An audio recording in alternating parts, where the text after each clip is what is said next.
अभी जब लोकसभा चुनाव नज़दीक है, लोहरदगा लोकसभा का चुनाव 13 मई को होना है। इसके लिए आगाज हो गया है। सारे पार्टियों के लोग अपने अपने प्रचार में लगे हुए हैं।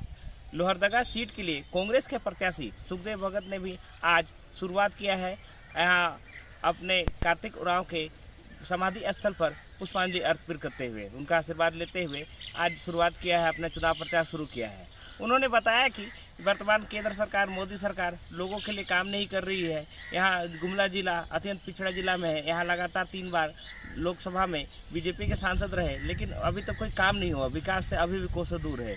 रेलवे लाइन अभी भी नहीं है। लोग पलायन पर मजबूर है। कई ऐसी जमीनी समस्या पड़ी हुई हैं जिन पर अभी काम नहीं हुआ है। ऐसे में ज़रूरत है परिवर्तन की, और उन्होंने विश्वास दिलाया कि इस बार वो जीतने के साथ यहाँ काफ़ी काम करने का बात भी कर रहे हैं। गुमला से अमित राज। ये मैंने कहा कि कार्तिक उरांव जी आज भी 81 में इनकी मृत्यु हुई और 43 साल बाद भी आज हमारे दिलों में है, तो निश्चित रूप से इनके कृत्य हैं।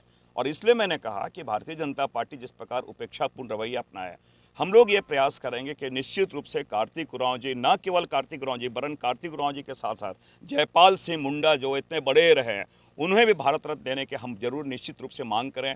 इस प्रकार आदिवासी समुदाय के सर भारतीय जनता पार्टी क्यों अवहेलना कर रही है, क्यों उपेक्षा कर रही है, इसलिए मेरा ये प्रयास रहेगा। मैंने कार्तिक उरांव जी और जयपाल सिंह मुंडा दोनों को भारत रत्न दिलाने के मैं प्रयास करूँगा। तो भगत नहीं, पूरी आम जनता लड़ रही है। एक आम जनता वर्सेस तानाशाह मोदी सरकार के बीच लड़ाई है, और निश्चित रूप से जमहूरियत, प्रजातंत्र और डेमोक्रेसी में जनता सर्वोपरि होती है। और मैं समझता हूँ कि जो 4 जून को जो परिणाम आने वाला है, वो मैं थम्पिंग मेजॉरिटी के साथ कांग्रेस पार्टी वो जीतेगी इस सीट। देखिए, स्थानीय मुद्दे एक बहुत महत्वपूर्ण मुद्दा है। मैं बार बार इस बात को कहता हूँ, कम्युनिकेशन बहुत महत्वपूर्ण है। और लगातार 3 बार के सांसद रहे सुदर्शन भगत जी, जो केंद्रीय मंत्री भी रहे, अभी सांसद रहे समीर उरांव जी, जो यहीं के रहने वाले हैं।